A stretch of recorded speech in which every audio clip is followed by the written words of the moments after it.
평양에 러시아 군인들이 들어와서 치료를 받았어요. 이것 때문에 사실은 북한 군인들이 굉장히 열받았어요. 러시아에서 죽거나 다친 사람들은 평양에 한 명도 데려온 적이 없어요. 곳곳에서 막 항의가 일어나고 반발이 일어나고. 그래서 김정은이가 요새 지방 시찰하잖아요. 마을 전체를 완전히 싹쓸이해 버렸어요. 그냥 개미 새끼 한 마리도 없어요. 그 시골 마을에. 현재 파병된 북한군과 러우 전쟁의 상황 어떻게 돌아가고 있나요? 파병 북한 군인들이 소위 그 가치가 피크를 치던 데가 이제 쿠르스크 전쟁. 그 이제 우크라이나가 점령한 이제 러시아 지역의 이 지역을 다시 되찾는. 근데 이걸 이제 할 때 러시아군의 힘만으로는 도저히 불가능한 상태가 됐어요. 그러니까 이제 러시아 군 자체의 어떤 문제가 이제 드러났는데, 이게 북한군이 개입이 안 됐으면 쿠르스크 지역에 대한 해방을 러시아는 못했다는 것이죠. 근데 초창기 때는 북한군이 러시아 이제 벌판에 전쟁에 익숙이 되지 않아가지고 상당히 헤맸습니다. 근데 이제 엄청난 희생을 감수하고 여러 가지 형태로 이제 군사 훈련을 이제 하기도 하고 또 전쟁에도 익숙이 되니까 좀 약간 기대보다 더 우수한 능력을 보여준 거죠. 그래서 이제 쿠르스크 지역 상당수를 해방하는데 북한군이 공로를 세우다 보니까 푸틴의 입장에서는 굉장히 좀 고마운 그런 건 것 같고요. 근데 이제 문제는 뭐냐면, 우리는 이제 한 뭐 4천 명 정도가 죽거나 다친 것으로 알고 있는데, 제가 파악하기로는 한 15,000명 정도가 죽거나 다치지 않았을까. 그러니까 이제 북한군 파병 숫자를 너무 우리가 축소해서 발표를 하는 것 같고, 적어도 한 3만 명 이상이 러시아로 들어갔고 그 가운데 절반이 죽거나 다쳤거나 이제 그런 피해를 입지 않았을까 하는 생각이 듭니다. 왜냐하면 그 초기에 12,000명이 들어갔을 때 일방적으로 이제 우크라이나군에 그 영국이 제공했던 그 스톰새도 미사일이 거의 북한군을 조준했거든요. 그러니까 러시아군은 이제 하도 얻어맞다 보니까 다 이제 피하고 숨고 이런 데 익숙이 됐는데, 북한군은 이제 그거 모르니까 미사일이나 이런 드론 공격에 노출된 거죠. 그래서 초기 때 뭐 한꺼번에 500명이 죽은 적도 있었고, 거기 북한군 장군도 포함됐었고, 이건 뉴스에도 나왔습니다. 초기 때 엄청나게 피해를 봤는데 그 숫자가 4,000명을 넘어선 것이 아닌가. 적어도 10,000명 이상은 이제 죽거나 다쳤다고 저는 보고 있는데, 그래서 이거로 인해서 그 김정은 정권이 약간 이제 체면을 차렸다. 그들의 어떤 피해 대가. 그러니까 그 전에 러시아가 그 파병하기 전에 이제 북한으로부터 포탄과 뭐 이런 총탄, 포 같은 것들을 대량으로 이제 북한으로 들어갔는데, 김정은 정권이 이제 60년대부터 저축해 놓은 북한의 어떤 이런 군사 물자를 전부 다 러시아로 보내고 있는. 근데 이게 이제 보관이 잘못돼 있고, 그리고 북한군이 생산하는 이제 포탄 같은 경우에는 이게 딱 맞지가 않아요. 그래서 이제 그 습기가 잘 처리해야 되는데 습기가 들어가가지고 이게 딱 불발탄이 된 거죠. 오래된 것들이. 그러니까 실제로 전쟁에 투입돼가지고 북한산으로 이제 쐈는데 자가 폭발해가지고 뭐 러시아 군인들이 다치고 막 이제 하다 보니까, 여기에 대해서 푸틴도 굉장히 화가 났었는데, 군대가 파병되고 이제 약간 이제 눈에 띄는 어떤 그런 성과가 이제 눈에 보이니까 푸틴도 약간 좀 이제 그때부터는 좀 이제 좋아했죠. 근데 그 문제는 뭐냐면, 김정은에게 바라는 게 있을 거 아닙니까? 또 푸틴이 바라는 게 있고, 푸틴은 뭐냐면 군사 무기들이 제대로 된 거였다면 그만한 값어치를 쳐줄 텐데 이게 다 쓰레기였다. 근데 나머지 부분은 뭐냐면, 이제 군대가 파병돼 가지고 이제 성과를 이룬 이 부분은 이제 어떻게 현금화할 것이냐, 이런 두 가지가 있는데, 김정은은 이제 군사 물자를 보내고 또 군대까지 보내면서 여러 가지 또 이제 하고 싶은 것들이 많았어요. 첫 번째가 정찰 위성 5기를 쏘겠다고 본인의 입으로 얘기했습니다. 이건 러시아가 이제 주기로 약속했기 때문에 5기는 쏘겠다. 근데 아직 1기밖에 못 썼습니다. 4기가 아직 남아 있다는 거죠. 그리고 이제 평양을 방어하는 이제 S-400이라고 하는 이제 방공 미사일 포대, 이거를 이제 러시아로부터 들여왔는데, 러시아가 이제 S-400은 최신형입니다. 근데 이거는 못 주겠다. 러시아 방어도 지금 힘드니까. 그래서 S-300을 이제 일단 쏘던 걸 줬어요. 근데 S-300은 거의 우리가 쏘는 이런 미사일이나 이런 폭격을 막을 수가 없어요, 사실은. 옛날 버전이기 때문에. 그건 이제 어떻게 드러났냐면, 이란이 S-300 쓰거든요. S-300으로 테헤란을 방어하는데, 그 이스라엘 공군 그 F-35가 테헤란에 들어가가지고 그냥 마음대로 휘젓고 다니면서 다 그냥 싹쓸이해 버렸어요. 그러니까 이미 이제 그게 무용지물이라는 게 드러났는데, 이제 그걸 갖다 놓으니까, 그러니까 김정은도 바보가 아닌 이상은 이게 생각하는 거하고 다르지 않냐. S-400을 달랐는데 러시아는 안 된다는 거죠. 근데 어쨌든 없는 것보다 나오니까 S-300은 갖다 놨지만 이게 김정은으로서는 찜찜한 거죠. 이런 거 가지고 막아내기 힘들다. 지금 대한민국의 주력 공군이 F-35 아닙니까? 이란하고 똑같이 공격을 한다면 그게 S-300이라는 게 별로 의미가 없어요.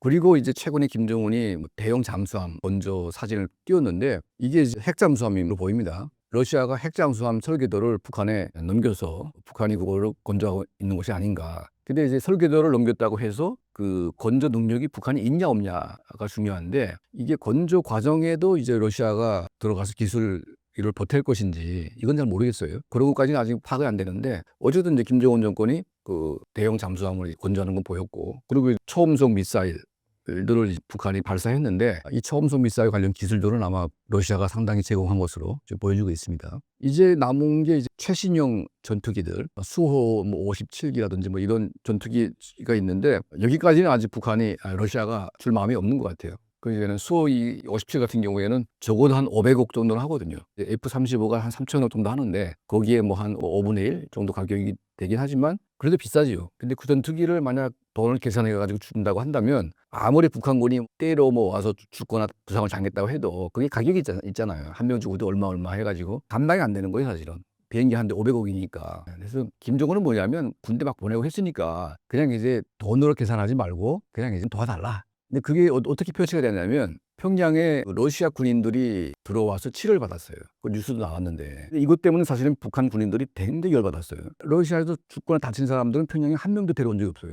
자국 군인들은 거의 뭐 쓰레기 방치하듯 내버려 두고 타국의 군인들을 갖다가 치료를 그렇게 굵진하게 한다는 게 이게 도대체 이게 자국 군인들에게 무슨 이게 보호가 있냐, 대우나 보호 장치가 있냐 이래가지고 열받아서 막 그랬었는데 바로 그거거든요. 우리는 이제 돈 따지지 않고 그러니까 러시아 정부가 뭐라 했냐면 이 군인들 치료비는 주겠다 했더니 화내면서 우리가 그런 사이가 아니잖냐 이렇게 막 그걸 이제 치료비 안 받겠다고 했어요. 이게 뭐냐면 우리가 준 것보다 딱 준 것만큼 딱 계산해서 하는 것보다는 좀 뭉뚱그려 가지고 또 더 달라 이런 이제 마음이 있는 거죠. 그래서 어쨌든 제가 러우 전쟁을 통해서 북한이 경제를 좀 살리고 북한 민생에 어떤 도움이 되는 그런 쪽이 아니고 김정은을 지키기 위한 군사 무기화 현대화에만 지금 관심이 있는 거예요. 그러니까 돈을 좀 많이 벌긴 벌었지만 결과적으로 북한 경제에는 전혀 도움이 안 된 그런 상태인 것 같습니다. 북한군의 희생으로 인해서 북한 주민들의 민심이 좋지 않을 것 같은데요. 실제 북한의 상황은 어떤가요? 사실 우리도 이제 과거에 대한민국이 어려울 때 베트남 전쟁에 우리가 파병돼서 상당한 군인들이 갔지 않습니까? 그때도 많은 사람들이 반대를 했죠. 그럼에도 불구하고 우리 정부가 결정한 것은 일단 우리가 너무 못 살았어요, 그때는. 그리고 이제 미국으로부터 먼저를 받는데 거의 뭐 먹는 것만 받았어요, 그때만 해도. 근데 박정희 정권에 대한 어떤 그런 이제 불신도 있어가지고 이게 상당히 사이가 안 좋았는데 어쨌든 이제 미국이 베트남에 빠져가지고 지금 수동에 빠졌을 때 우리 군대가 들어가가지고 상당한 지원을 했어요. 근데 지금 북한이 파병하고 다른 건 뭐냐면 파병 군인들에 대한 모든 미국이 주는 현금은 다 본인에게 줬다는 겁니다. 그걸 국가가 한 푼도 떼먹은 게 없어요. 전부 다 파병 나가는 군인들이 내가 나감으로 인해서 내가 죽거나 다칠지 모르겠지만 내 가족은 잘 살게 하는 이제 그런 보람이 있었고 또 국가 경제도 기여가 됐고 그때 파병의 대가로 나온 돈들은 전부 다 경제 재건으로 들어갔어요, 대한민국은. 근데 북한은 이게 완전 거꾸로 된 거예요. 파병 군인들에게 일전 한 푼 돈 안 줘요. 사람이 죽었는데 최소한 그래도 한 뭐 몇만 불이라도 줘야 되는 거 아니겠어요? 뭐 만 불은 고사하고 1,000불도 안 줍니다. 아예 없고 파병의 대가로 북한 경제 재건하는 데 쓰는 게 아니고 그냥 이제 김정은 본인만 살겠다는 그런 관점에서 자기를 위한 돈만 이제 탕진하는 거죠. 그러니까 이제 사람들이 지금 뭐 죽은 사람들이 뭐 몇천 명 된다고 칩시다. 근데 제가 보면 만 명세가 죽었다고 보는데 자 그러면 이제 만 명 가구 만 가구가 자기 아들을 잃은 거예요. 돈이 없어요. 그러면 이제 도대체 거기 왜 갔냐? 그리고 러시아 전쟁, 러우 전쟁이 우리하고 무슨 관계가 있냐? 그게 뭐 자유를 위한 전쟁도 아니고 침략 전쟁인데 우리 아이들이 아무런 대가도 없이 그냥 죽었다? 여기에 정말 뭐 막말로 꼭지가 안 돌 부모가 없지 않습니까? 자기 내 새끼가 죽었는데 그래서 막 곳곳에서 막 항의가 일어나고 막 반발이 일어나고 막 수용소 끌고 가기도 하고 막 그렇게 됐어요. 근데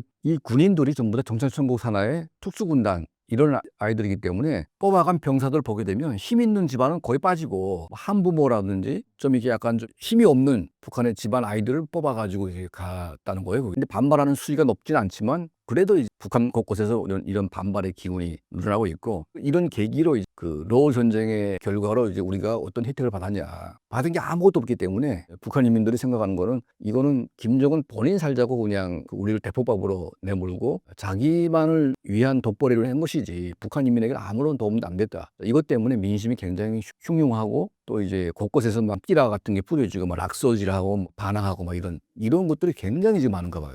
그래서 김정은이가 요새 지방 시찰하잖아요. 근데 옛날에는 그래도 약간 느슨하게 했는데 이제는 그때 강동군인가 한번 간 사진을 보니까 마을 전체를 완전히 싹쓸이해 버렸어요. 그냥 개미새끼 한 마리도 없어요. 그 시골 마을에 아예 한 명도 없고 거기 군인들이 그냥 쫙 감시서고 김정은 한영 나온 사람들은 이제 한 군데 몰아놓고 거기다 가다 놨어요. 이렇게. 그러니까 이게 분위기가 보니까 그 김정은 경호가 살벌하게 된 거예요. 북한 내부도 지금 이제 김정은을 어떻게 해치우려고 이런 많은 사람들이 생각을 하기 때문에 이제 그렇게 경호를 심하게 하겠죠. 그래서 이 로 전쟁의 이 결과 때문에 이제 북한의 민심이 더 안 좋아지고, 그리고 이제 북한 민생은 더 나빠지고, 이것 때문에 중국과의 관계도 악화되다 보니까 교류가 안 되고 있지 않습니까? 그래서 이제 총체적으로 북한 정권의 위기를 초래했다, 이렇게 해서 보고 있습니다.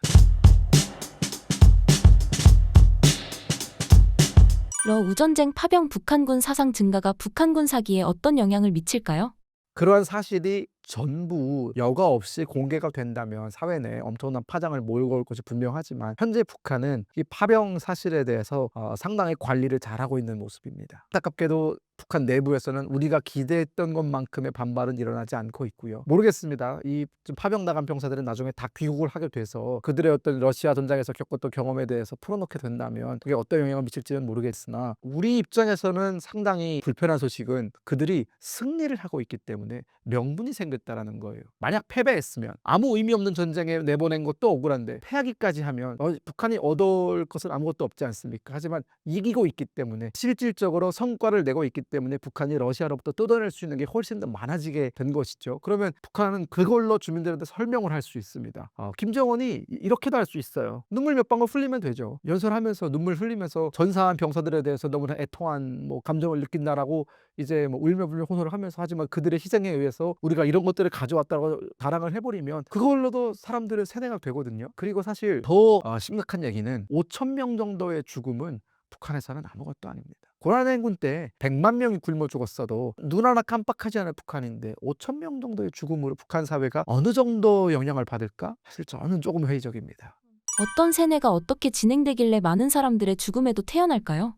세뇌라는 건 결국은 그 김씨가 혹은 김씨 체제에 대해서 100% 신념으로 믿는다라는 것이 아니라, 내가 이들한테 해가 되는 말을 했을 때 혹은 반대되는 말을 했을 때 나는 무조건 죽는다에 대한 그 공포 마케팅인 겁니다. 즉 여지가 없다라는 거죠. 반대되는 움직임을 가져가거나 혹은 김씨 정권이 하지 말라는 것을 했을 때 나는 반드시 피해를 입는다라는 것. 북한은 처벌에 대해서 매우 가혹할 정도로 수위를 높여놨는데, 그렇게 한 이유가 사람들을 결국은 그 공포심에 사로잡히게 만드는 것이죠. 결국은 5천 명이 죽었다고 했을 때 얼마나 이게 통탄할 일입니까? 그럼 그것에 대해서 의문을 제기할 수 있죠. 정상적인 사회라면 의문이 문제겠습니까? 들고 일어나야 되는 게 문제죠. 하지만 북한 사람들은 내가 만약 이것에 대해서 불만을 얘기했을 때 나는 100%의 확률로 죽을 것이다 라는 믿음이 있기 때문에 아무런 소요가 일어나지 않는 겁니다. 즉 충성심이 아니라 공포 때문에 그렇습니다. 북한군이 돌아왔을 때 특별한 대우를 해준다는 보도가 사실인가요? 보통 아마 입당 원서일 겁니다. 네, 조선노동당에 입당시켜준다는 것인데, 아마 파병된 병사들이 몸이 성한 채로 돌아온다면 그들은 꽤 많은 혜택을 받을 겁니다. 혜택을 줄 수밖에 없는 것이, 그들한테 혜택을 주지 않았다가는 그들이 아마 분노의 1순위가 되겠죠. 그러니까 그들한테 대우를 잘 해줘야 다른 얘기가 안 나오는 거죠. 만약 대우를 잘 해주지 않는다면 다양한 방식으로 불만을 표출할 겁니다. 그들은. 그리고 아마 입당 같은 경우에도 어려운 일이 아니에요, 사실. 하지만 그것을 바라고 나갔던 사람들 입장에서는 돌아왔는데 입당을 시켜주면 은혜를 입었다라고 생각을 하겠죠. 네, 우리 입장에서는 아무것도 아닌 것이지만 그들 입장에서는 신분 상승을 할 수 있는 또 다른 기회가 주어진 것이기 때문에 러시아 병사들보다 더 강한 의지로 싸우고 있는 것이다라고 볼 수 있습니다. 북한 체제에 문제가 생겼을 때 러시아가 개입할 가능성이 있을까요? 가능성이 없지는 않은데요. 중국과 충돌할 겁니다. 그러니까 북한의 급변 사태가 일어났을 때 가장 민감하게 반응할 두 나라는 대한민국과 중국이거든요. 우리 입장에서는 절호의 기회고요. 중국 입장에서는 위험한 일입니다. 그렇기 때문에 중국은 본인들의 변방을 보호한다라는 목적으로 아마 중국인민 해방군을 평화 유지 혹은 치안 유지의 목적으로 파병할 가능성이 높은데, 여기에 러시아군까지 들어오면 아마 러시아군과 중국군 사이에 충돌이 발생할 수도 있습니다. 북한 한반도 북부에 대한 영향권을 누가 가져가느냐는 상당히 중요한 일이거든요. 그리고 러시아는 그런 충돌을 감수하면서까지 중국과 척을 지려고 하지 않을 겁니다. 따라서 러시아가 개입하는 일은 없을 거다라고 봅니다, 저는. 한반도가 지리적으로 중요한 이유는 무엇일까요? 중국 입장에서는 태평양으로 나가는 진출 길목에 있는 게 바로 한반도입니다. 지금 중국이 남중국해를 그렇게 뚫으려고 하는 이유가 태평양으로의 진출로를 확보하기 위해서거든요. 인도양과 태평양을 동시에 장악하기 위해서 남중국해가 필요한 건 아니겠습니까? 마찬가지로 중국이 태평양으로 나오기 위해서는 지금 현재 대만과 한반도와 그 뒤에 일본이 버티고 있죠. 그러니까 마음 편히 못 나오는 거예요. 태평양으로 나와가지고 전 세계를 휘젓고 다니고 싶은데, 전 세계의 어떤 해양 패권을 차지하고 싶은데, 그러려면은 한반도를 둘러싸인 이 바레만 일대라든가 혹은 이 제주도 일대라든가 있습니다. 그 밑으로 내려오면은 대만이 있고요. 즉 중국을 억제하는 너무 많은 수단들이 있고 그중에 한반도가 길쭉하게 중국을 지금 막고 있으니 중국 입장에서는 본인들의 어떤 해양 패권을 차지하기 위해서라도 한반도를 친중국화 만드는 게 중요하겠고, 둘째는 현존하는 위협이죠. 중국 입장에서는 현재 주한미군 약 2만 명 정도가 있는데 그게 뭐 중국과 직접적으로 국경을 맞대고 있지는 않지만 베이징에 가장 가깝게 있는 미군이거든요. 주한미군은 사실 베이징까지 언제든지 미사일을 날릴 수도 있고 중국의 심장부를 겨냥하고 있습니다. 불편하겠죠, 상당히. 그리고 나중에 통일이 된다면 북한 지역을 우리가 수복하고 주한미군이 만약 압록강까지 진출을 하면 중국 입장에서는 아주 눈이 뒤집어질 일이죠. 네. 주한미군을 둘러싼 중국과 미국, 한국의 이해관계는 어떻게 보시나요?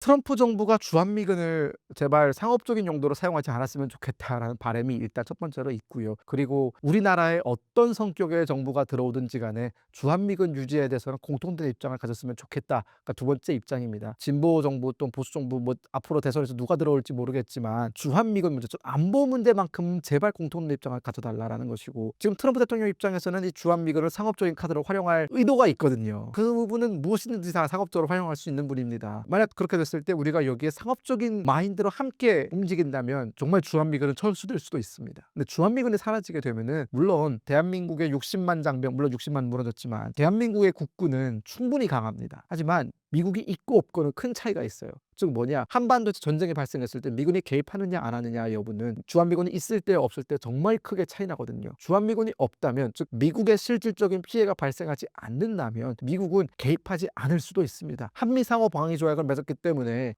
주한미군이 없어도 미국은 개입해야 되는 의무 조항이 있는 건 아니냐라고 하는데, 여러분 한번 생각해 봅시다. 의무 조항이라는 거는 이 페이퍼에 불과한 겁니다. 하지만 실제 미군을 투입하고 말고는 수만 명의 목숨이 달려있는 것이기 때문에 이 정도 페이퍼는 그냥 쉽게 찢을 수 있는 거예요. 그래서 주한미군의 존재 여부는 미국을 집요하게 한반도에 붙잡아두는 역할을 할 뿐만 아니라 전쟁을 억지시켜주는 역할도 동시에 수행하고 있습니다. 우리가 전후 한국전쟁이 끝난 뒤에 수십 년 동안 평화를 유지할 수 있었던 가장 큰 배경에는 주한미군이 있었다. 그렇기 때문에 주한미군은 우리와 미국의 어떤 중요한 연결고리다라고 말씀을 드리겠고, 그렇기 때문에 반대로 중국 입장에서는 저 주한미군이 없어야 대한민국 한반도의 남반부를 중국화시킬 수 있다라고 보는 것이죠. 중국은 대놓고 주한미군을 나가라라고는 얘기를 못합니다. 남의 나라 내정에 간섭을 하는 것이기 때문에. 하지만 사드 배치를 우리가 한 게 아니라 주한미군이 배치를 했잖아요, 2017년에. 그것에 대해서 한국 정부의 경제적인 압박을 가하는 식으로 영향력을 행사하고 있는 것이죠.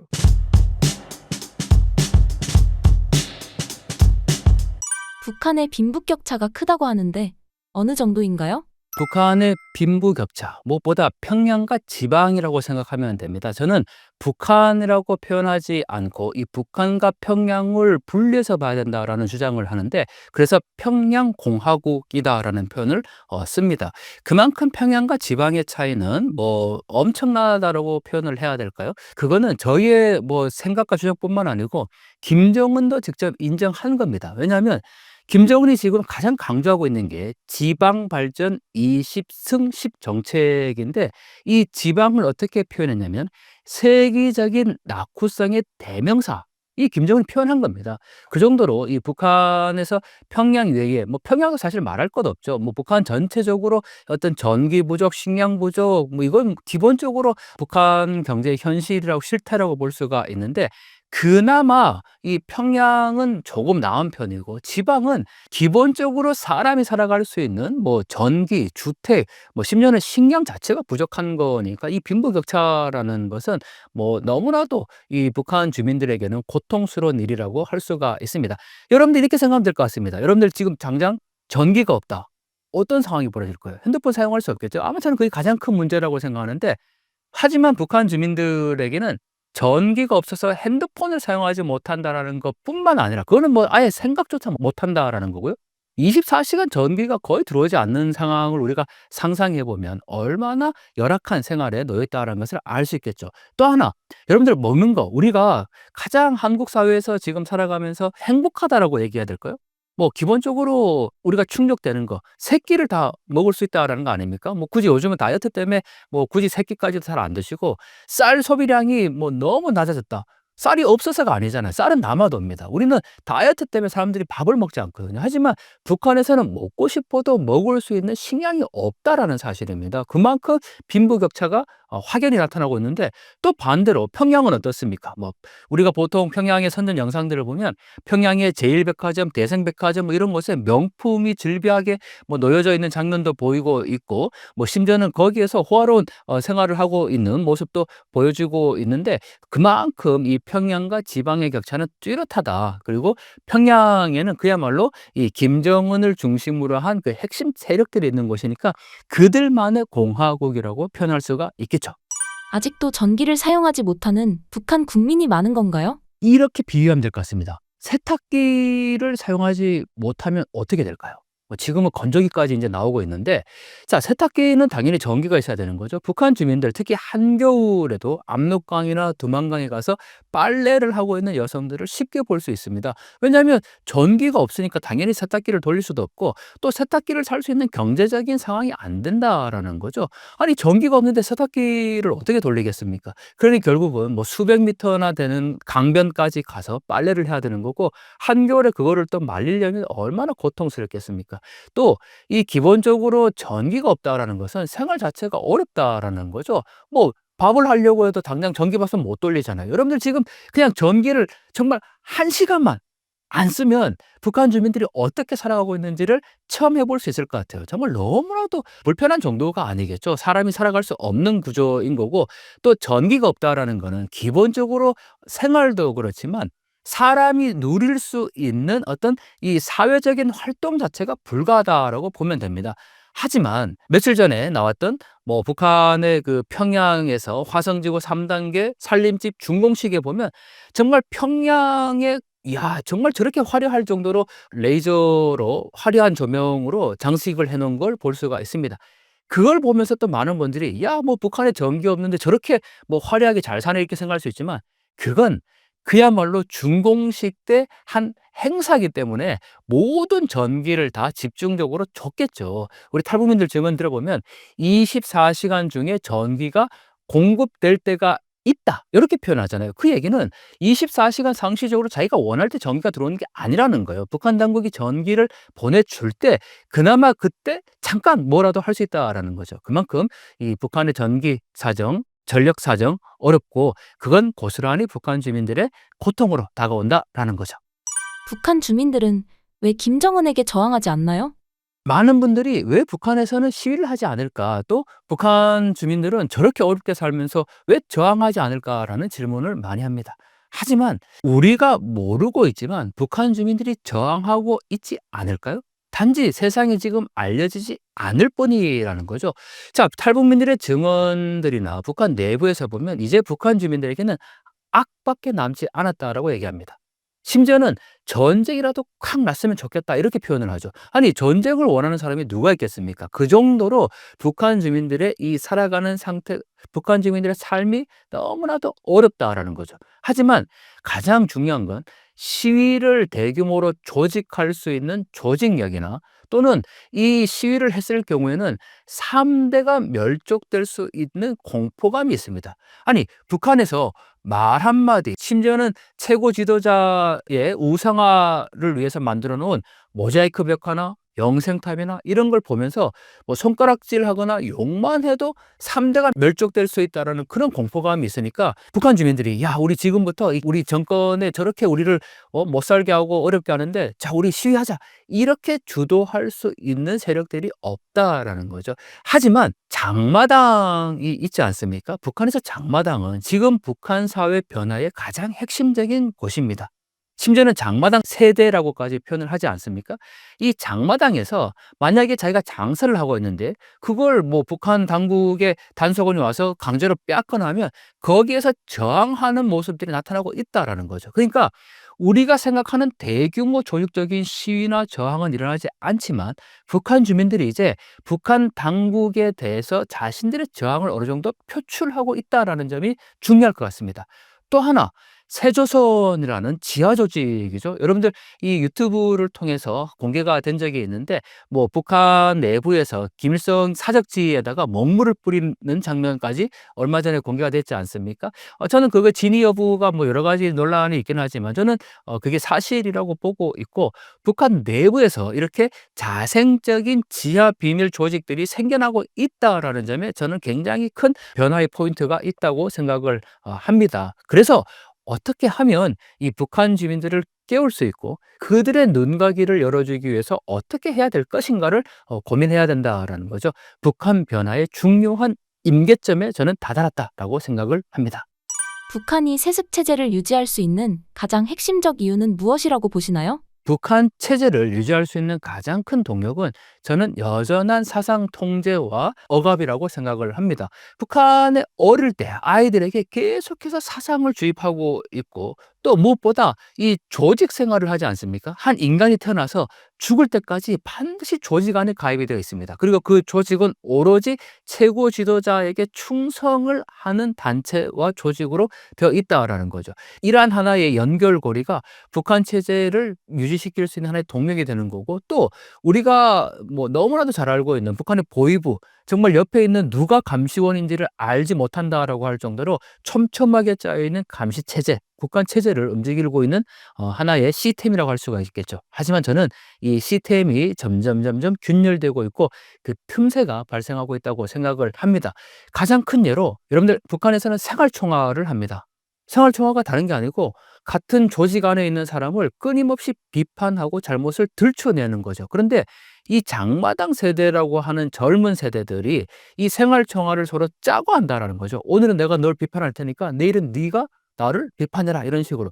그러니까 이 생활총화라는 것은 북한의 조직 생활에서 가장 하위 단계에 있는 그러니까 누구라도 조직에 가입해야 되고 누구라도 상대방을 조직 안에서 비판해야 되는 그러한 이 감시 체계인데 이러한 감시와 통제 체제가 허물어지고 있다라는 점에서 보면 북한 정권의 이 균열의 틈새가 발생하고 있다고 볼 수 있겠죠.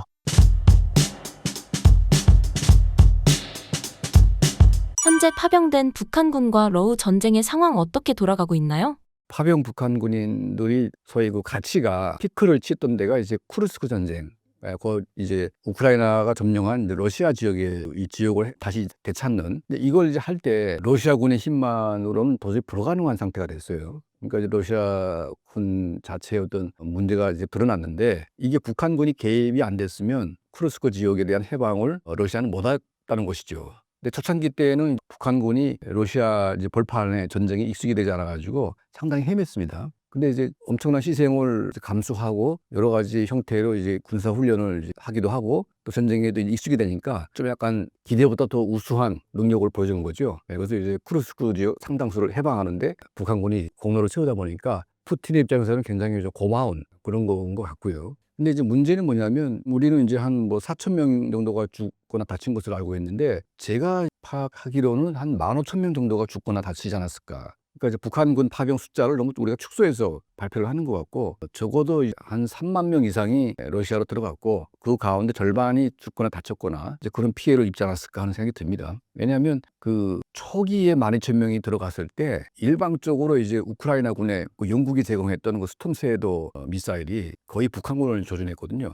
그러니까 러시아군은 이제 하도 얻어맞다 보니까 다 이제 피하고 숨고 이런 데 익숙이 됐는데 북한군은 이제 그거 모르니까 미사일이나 이런 드론 공격에 노출된 거죠. 그래서 초기 때 뭐 한꺼번에 500명이 죽은 적도 있었고 거기 북한군 장군도 포함됐었고 이건 뉴스에도 나왔습니다. 초기 때 엄청나게 피해를 봤는데 그 숫자가 4,000명을 넘어선 것이 아닌가. 적어도 10,000명 이상은 이제 죽거나 다쳤다고 저는 보고 있는데 그래서 이거로 인해서 그 김정은 정권이 약간 이제 체면을 차렸다. 그들의 어떤 피해 대가. 그러니까 그 전에 러시아가 그 파병하기 전에 이제 북한으로부터 포탄과 뭐 이런 총탄, 포 같은 것들을 대량으로 이제 북한으로 들어갔는데 김정은 정권이 이제 60년대부터 저축해 놓은 북한의 어떤 이런 군사 물자를 전부 다 러시아로 보내고 있는. 근데 이게 이제 보관이 잘못돼 있고 그래서 북한군이 생산한 이제 포탄 같은 경우에는 이게 딱 맞지가 않아요. 그래서 이제 그 습기가 잘 처리해야 되는데 습기가 들어가가지고 이게 다 불발탄이 된 거죠.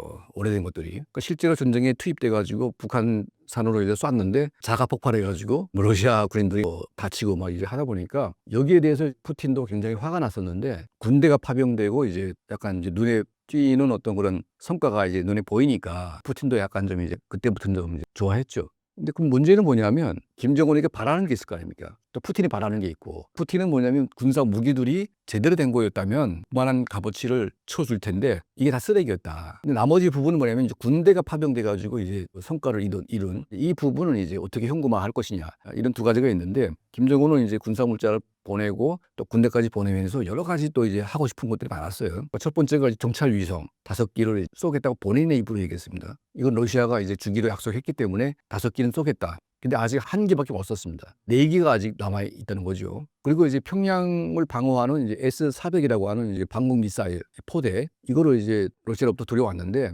러시아가 이제 S-400은 최신형입니다. 근데 이거는 못 주겠다. 러시아 방어도 지금 힘드니까. 그래서 S-300을 이제 일단 쏘던 걸 줬어요. 근데 S-300은 거의 우리가 쏘는 이런 미사일이나 이런 폭격을 막을 수가 없어요, 사실은. 옛날 버전이기 때문에. 그건 이제 어떻게 드러났냐면 이란이 S-300 쓰거든요. S-300으로 테헤란을 방어하는데 그 이스라엘 공군 그 F-35가 테헤란에 들어가 가지고 그냥 마음대로 휘젓고 다니면서 다 그냥 싹쓸이해 버렸어요. 그러니까 이미 이제 그게 무용지물이라는 게 드러났는데 이제 그걸 갖다 놓으니까 그러니까 김정은도 바보가 아닌 이상은 이게 생각하는 거하고 다르지 않냐. S-400을 달랐는데 러시아는 안 된다는 거죠. 근데 어쨌든 없는 것보다 나오니까 S-300은 갖다 놨지만 이게 김정은으로서는 찜찜한 거죠. 이런 거 가지고 막아내기 힘들다. 지금 대한민국의 주력 공군이 F-35 아닙니까? 이란하고 똑같이 공격을 한다면 그게 S-300이라는 게 별로 의미가 없어요. 그리고 이제 최근에 김정은이 대형 잠수함 먼저 사진을 띄웠는데 이게 이제 핵잠수함으로 보입니다. 러시아가 핵잠수함 설계도를 북한에 넘겨서 북한이 그거를 건조하고 있는 것이 아닌가. 근데 이제 설계도를 넘겼다고 해서 그 건조 능력이 북한이 있냐 없냐가 중요한데 이게 건조 과정에도 이제 러시아가 들어가서 기술 이를 보탤 것인지 이건 잘 모르겠어요. 그런 것까지는 아직 파악이 안 되는데 어쨌든 이제 김정은 정권이 그 대형 잠수함을 건조하는 건 보였고 그리고 초음속 미사일들을 북한이 발사했는데 이 초음속 미사일 관련 기술들은 아마 러시아가 상당히 제공한 것으로 좀 보여주고 있습니다. 이제 남은 게 이제 최신형 전투기들 수호 뭐 57기라든지 뭐 이런 전투기가 있는데 여기까지는 아직 러시아가 줄 마음이 없는 것 같아요. 그러니까 수호이 57 같은 경우에는 적어도 한 500억 정도는 하거든요. F-35가 한 3천억 정도 하는데 거기에 뭐 한 5분의 1 정도 가격이 되긴 하지만 그래도 비싸지요. 근데 그 전투기를 만약 돈을 계산해 가지고 준다고 한다면 아무리 북한군이 때로 뭐 와서 죽거나 부상을 당했다고 해도 그게 가격이 있잖아요. 한 명 죽어도 얼마 해가지고 감당이 안 되는 거예요, 사실은. 비행기 한 대 500억이니까. 그래서 김정은은 뭐냐면 군대 막 보내고 했으니까 그냥 이제 돈으로 계산하지 말고 그냥 이제 도와달라. 근데 그게 어떻게 표시가 되냐면 평양에 러시아 군인들이 들어와서 치료를 받았어요. 그 뉴스도 나왔는데 이것 때문에 사실은 북한 군인들이 굉장히 열받았어요. 러시아에서 죽거나 다친 사람들은 평양에 한 명도 데려온 적이 없어요. 자국 군인들은 거의 뭐 쓰레기 방치하듯 내버려 두고 타국의 군인들을 갖다가 치료를 그렇게 극진하게 한다는 게 이게 도대체 이게 자국 군인들에게 무슨 이게 보호가 있냐, 대우나 보호 장치가 있냐 이래가지고 열받아서 막 그랬었는데 바로 그거거든요. 우리는 이제 돈 따지지 않고 그러니까 러시아 정부가 뭐라 했냐면 이 군인들 치료비는 주겠다 했더니 화내면서 우리가 그런 사이가 아니지 않냐 이렇게 막 그걸 이제 치료비 안 받겠다고 했어요. 이게 뭐냐면 우리가 준 것보다 딱 준 것만큼 딱 계산해서 하는 것보다는 좀 뭉뚱그려 가지고 또 더 달라 이런 이제 마음이 있는 거죠. 어쨌든 잠깐 러우 전쟁을 통해서 북한이 경제를 좀 살리고 북한 민생에 어떤 도움이 되는 그런 쪽이 아니고 김정은을 지키기 위한 군사 무기화 현대화에만 지금 관심이 있는 거예요. 그러니까 돈을 좀 많이 벌긴 벌었지만 결과적으로 북한 경제에는 전혀 도움이 안 된 그런 상태인 것 같습니다.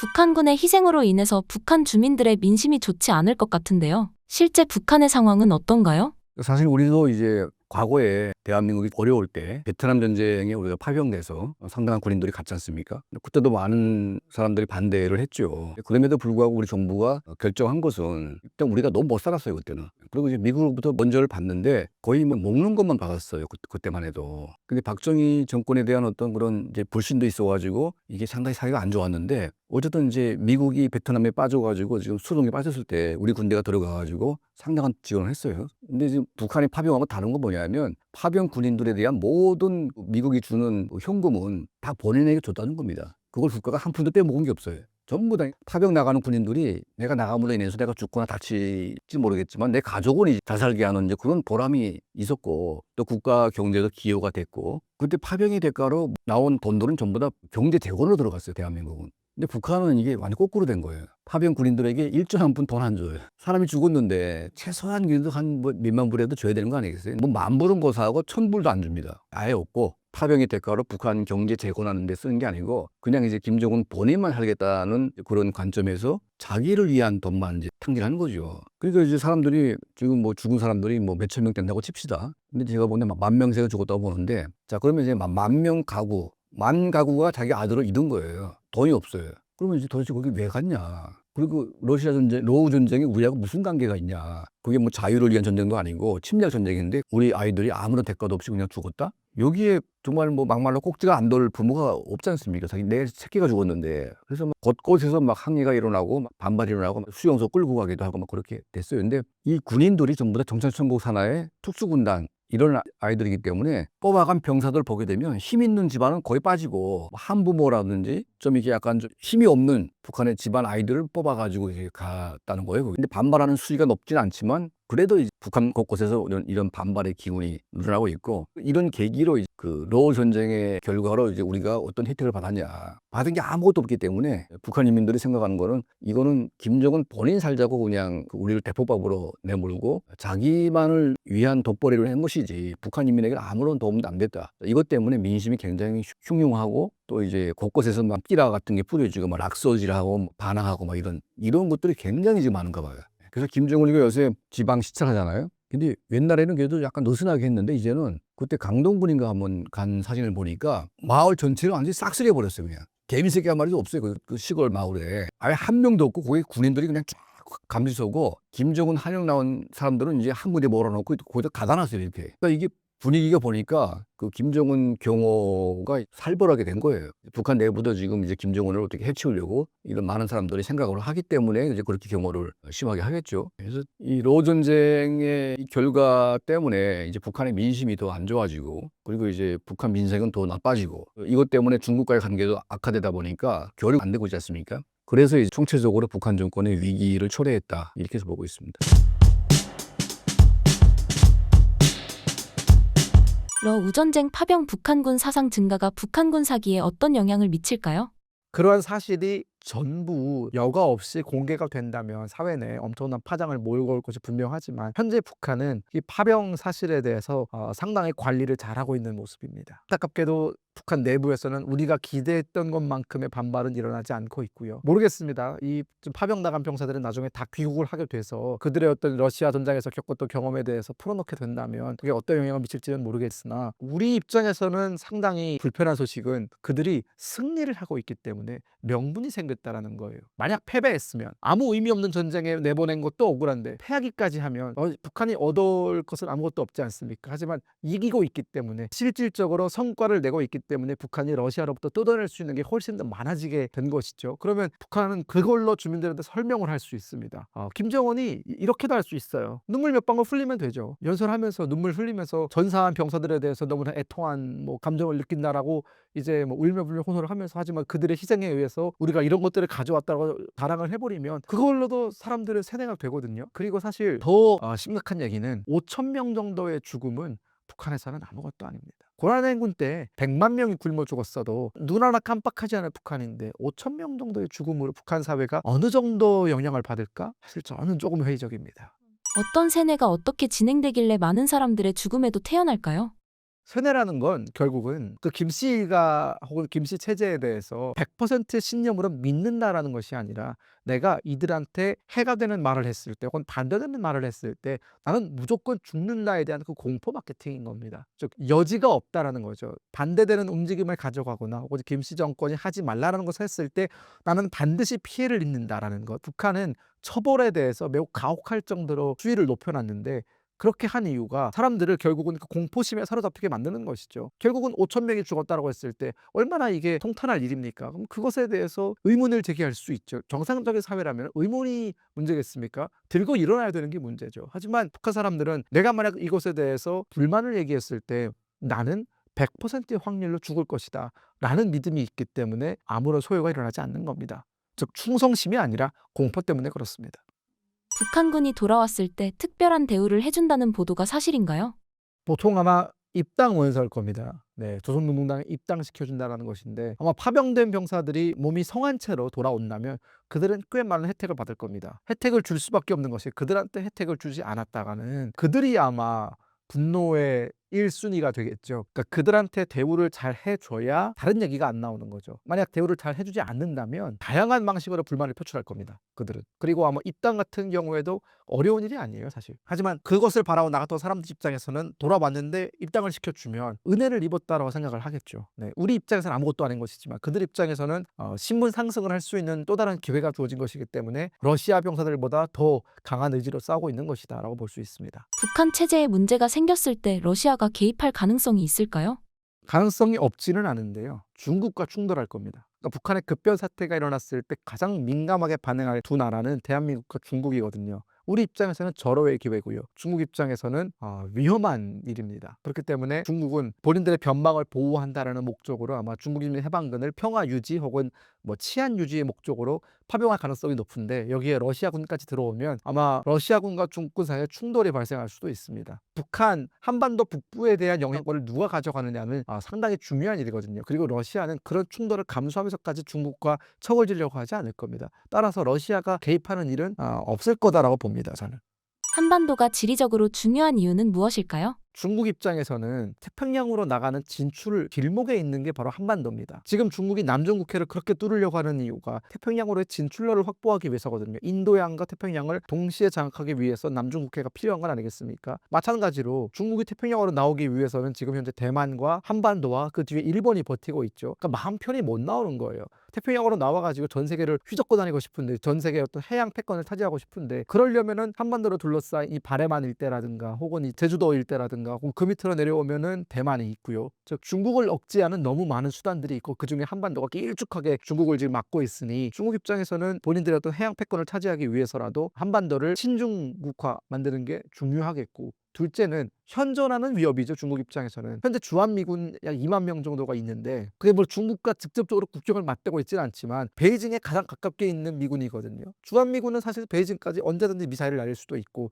중국의 심장부를 겨냥하고 있습니다. 불편하겠죠, 상당히. 그리고 나중에 통일이 된다면 북한 지역을 우리가 수복하고 주한미군이 만약 압록강까지 진출을 하면 중국 입장에서는 아주 눈이 뒤집어질 일이죠. 네. 주한미군을 둘러싼 중국과 미국, 한국의 이해관계는 어떻게 보시나요?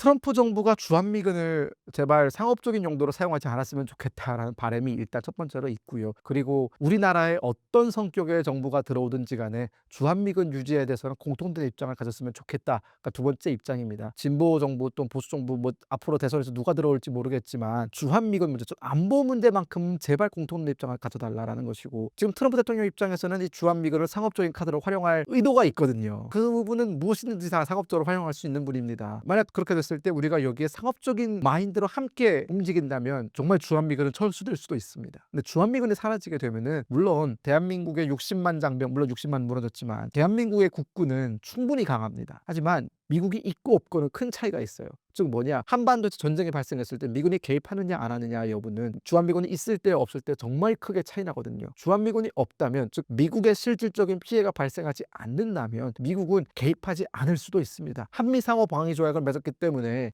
주한미군이 없어도 미국은 개입해야 되는 의무 조항이 있는 건 아니냐라고 하는데 여러분 한번 생각해 봅시다. 의무 조항이라는 거는 이 페이퍼에 불과한 겁니다. 하지만 실제 미군을 투입하고 말고는 수만 명의 목숨이 달려있는 것이기 때문에 이 정도 페이퍼는 그냥 쉽게 찢을 수 있는 거예요. 그래서 주한미군의 존재 여부는 미국을 집요하게 한반도에 붙잡아두는 역할을 할 뿐만 아니라 전쟁을 억지시켜주는 역할도 동시에 수행하고 있습니다. 우리가 전후 한국전쟁이 끝난 뒤에 수십 년 동안 평화를 유지할 수 있었던 가장 큰 배경에는 주한미군이 있었다. 그렇기 때문에 주한미군은 우리와 미국의 어떤 중요한 연결고리다라고 말씀을 드리겠고 그렇기 때문에 반대로 중국 입장에서는 저 주한미군이 없어야 대한민국 한반도의 남반부를 중국화시킬 수 있다라고 보는 것이죠. 중국은 대놓고 주한미군을 나가라라고 얘기를 못합니다. 남의 나라 내정에 간섭을 하는 것이기 때문에 하지만 사드 배치를 우리가 한 게 아니라 주한미군이 배치를 했잖아요. 2017년에. 그것에 대해서 한국 정부의 경제적인 압박을 가하는 식으로 영향력을 행사하고 있는 것이죠.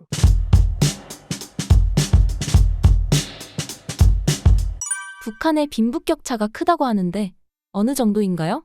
북한의 빈부격차, 무엇보다 평양과 지방이라고 생각하면 됩니다. 저는 북한이라고 표현하지 않고 이 북한과 평양을 분리해서 봐야 된다라는 주장을 하는데, 그래서 평양공화국이다라는 표현을 씁니다.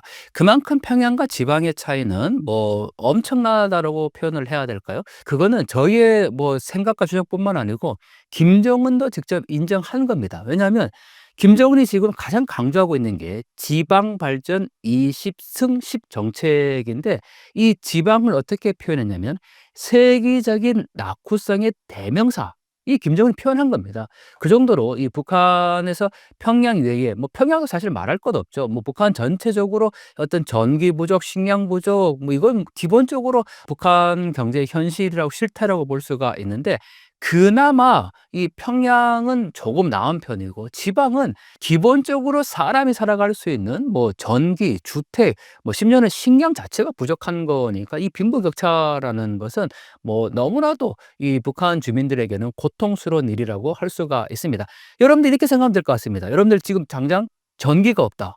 어떤 상황이 벌어질 거예요? 핸드폰 사용할 수 없겠죠? 아마 저는 그게 가장 큰 문제라고 생각하는데, 하지만 북한 주민들에게는 전기가 없어서 핸드폰을 사용하지 못한다라는 것뿐만 아니라, 그거는 뭐 아예 생각조차 못한다라는 거고요.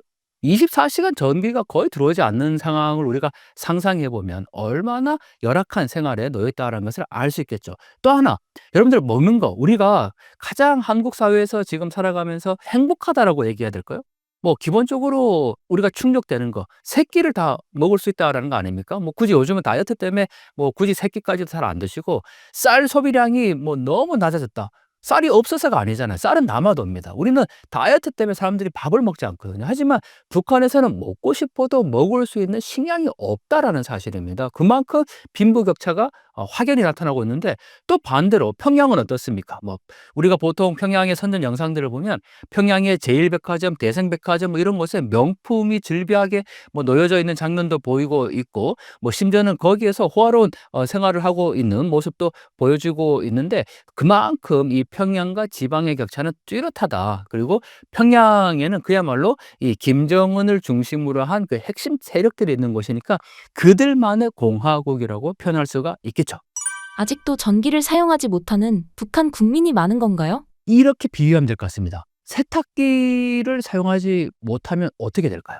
뭐 지금은 건조기까지 이제 나오고 있는데, 자, 세탁기는 당연히 전기가 있어야 되는 거죠. 북한 주민들, 특히 한겨울에도 압록강이나 두만강에 가서 빨래를 하고 있는 여성들을 쉽게 볼 수 있습니다. 왜냐하면 전기가 없으니까 당연히 세탁기를 돌릴 수도 없고, 또 세탁기를 살 수 있는 경제적인 상황이 안 된다라는 거죠.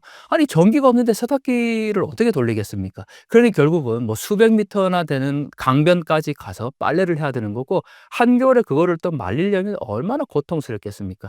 또 이 기본적으로 전기가 없다라는 것은 생활 자체가 어렵다라는 거죠. 뭐 밥을 하려고 해도 당장 전기밥은 못 돌리잖아요. 여러분들 지금 그냥 전기를 정말 1시간만 안 쓰면 북한 주민들이 어떻게 살아가고 있는지를 체험해 볼 수 있을 것 같아요. 정말 너무나도 불편한 정도가 아니겠죠. 사람이 살아갈 수 없는 구조인 거고, 또 전기가 없다라는 거는 기본적으로 생활도 그렇지만 사람이 누릴 수 있는 어떤 이 사회적인 활동 자체가 불가하다라고 보면 됩니다. 하지만 며칠 전에 나왔던 뭐 북한의 그 평양에서 화성지구 3단계 산림집 준공식에 보면 정말 평양의, 이야, 정말 저렇게 화려할 정도로 레이저로 화려한 조명으로 장식을 해 놓은 걸 볼 수가 있습니다. 그걸 보면서 또 많은 분들이 야, 뭐 북한에 전기 없는데 저렇게 뭐 화려하게 잘 사네, 이렇게 생각할 수 있지만, 그건 그야말로 준공식 때 한 행사기 때문에 모든 전기를 다 집중적으로 줬겠죠. 우리 탈북민들 증언 들어보면 24시간 중에 전기가 공급될 때가 있다, 이렇게 표현하잖아요. 그 얘기는 24시간 상시적으로 자기가 원할 때 전기가 들어오는 게 아니라는 거예요. 북한 당국이 전기를 보내줄 때 그나마 그때 잠깐 뭐라도 할 수 있다라는 거죠. 그만큼 이 북한의 전기 사정, 전력 사정 어렵고, 그건 고스란히 북한 주민들의 고통으로 다가온다라는 거죠. 북한 주민들은 왜 김정은에게 저항하지 않나요? 많은 분들이 왜 북한에서는 시위를 하지 않을까, 또 북한 주민들은 저렇게 어렵게 살면서 왜 저항하지 않을까라는 질문을 많이 합니다. 하지만 우리가 모르고 있지만 북한 주민들이 저항하고 있지 않을까요? 단지 세상에 지금 알려지지 않을 뿐이라는 거죠. 자, 탈북민들의 증언들이나 북한 내부에서 보면 이제 북한 주민들에게는 악밖에 남지 않았다라고 얘기합니다. 심지어는 전쟁이라도 콱 났으면 좋겠다 이렇게 표현을 하죠. 아니, 전쟁을 원하는 사람이 누가 있겠습니까? 그 정도로 북한 주민들의 이 살아가는 상태, 북한 주민들의 삶이 너무나도 어렵다라는 거죠. 하지만 가장 중요한 건 시위를 대규모로 조직할 수 있는 조직력이나 또는 이 시위를 했을 경우에는 3대가 멸족될 수 있는 공포감이 있습니다. 아니, 북한에서 말 한마디, 심지어는 최고 지도자의 우상화를 위해서 만들어 놓은 모자이크 벽화나 영생탑이나 이런 걸 보면서 뭐 손가락질하거나 욕만 해도 3대가 멸족될 수 있다는 그런 공포감이 있으니까 북한 주민들이 야, 우리 지금부터 우리 정권에 저렇게 우리를 못 살게 하고 어렵게 하는데 자, 우리 시위하자. 이렇게 주도할 수 있는 세력들이 없다라는 거죠. 하지만 장마당이 있지 않습니까? 북한에서 장마당은 지금 북한 사회 변화의 가장 핵심적인 곳입니다. 심지어는 장마당 세대라고까지 표현을 하지 않습니까? 이 장마당에서 만약에 자기가 장사를 하고 있는데 그걸 뭐 북한 당국의 단속원이 와서 강제로 빼앗거나 하면 거기에서 저항하는 모습들이 나타나고 있다라는 거죠. 그러니까 우리가 생각하는 대규모 조직적인 시위나 저항은 일어나지 않지만 북한 주민들이 이제 북한 당국에 대해서 자신들의 저항을 어느 정도 표출하고 있다라는 점이 중요할 것 같습니다. 또 하나, 새조선이라는 지하 조직이죠. 여러분들 이 유튜브를 통해서 공개가 된 적이 있는데 뭐 북한 내부에서 김일성 사적지에다가 먹물을 뿌리는 장면까지 얼마 전에 공개가 됐지 않습니까? 저는 그거 진위 여부가 뭐 여러 가지 논란이 있긴 하지만 저는 그게 사실이라고 보고 있고 북한 내부에서 이렇게 자생적인 지하 비밀 조직들이 생겨나고 있다라는 점에 저는 굉장히 큰 변화의 포인트가 있다고 생각을 합니다. 그래서 어떻게 하면 이 북한 주민들을 깨울 수 있고 그들의 눈과 귀를 열어주기 위해서 어떻게 해야 될 것인가를 고민해야 된다라는 거죠. 북한 변화의 중요한 임계점에 저는 다다랐다라고 생각을 합니다. 북한이 세습 체제를 유지할 수 있는 가장 핵심적 이유는 무엇이라고 보시나요? 북한 체제를 유지할 수 있는 가장 큰 동력은 저는 여전한 사상 통제와 억압이라고 생각을 합니다. 북한의 어릴 때 아이들에게 계속해서 사상을 주입하고 있고 또 무엇보다 이 조직 생활을 하지 않습니까? 한 인간이 태어나서 죽을 때까지 반드시 조직 안에 가입이 되어 있습니다. 그리고 그 조직은 오로지 최고 지도자에게 충성을 하는 단체와 조직으로 되어 있다라는 거죠. 이러한 하나의 연결고리가 북한 체제를 유지시킬 수 있는 하나의 동력이 되는 거고 또 우리가 뭐 너무나도 잘 알고 있는 북한의 보위부 정말 옆에 있는 누가 감시원인지를 알지 못한다라고 할 정도로 촘촘하게 짜여있는 감시체제, 국간체제를 움직이고 있는 하나의 시스템이라고 할 수가 있겠죠. 하지만 저는 이 시스템이 점점 균열되고 있고 그 틈새가 발생하고 있다고 생각을 합니다. 가장 큰 예로 여러분들 북한에서는 생활총화를 합니다. 생활총화가 다른 게 아니고 같은 조직 안에 있는 사람을 끊임없이 비판하고 잘못을 들춰내는 거죠. 그런데 이 장마당 세대라고 하는 젊은 세대들이 이 생활총화를 서로 짜고 한다라는 거죠. 오늘은 내가 널 비판할 테니까 내일은 네가 나를 비판해라 이런 식으로.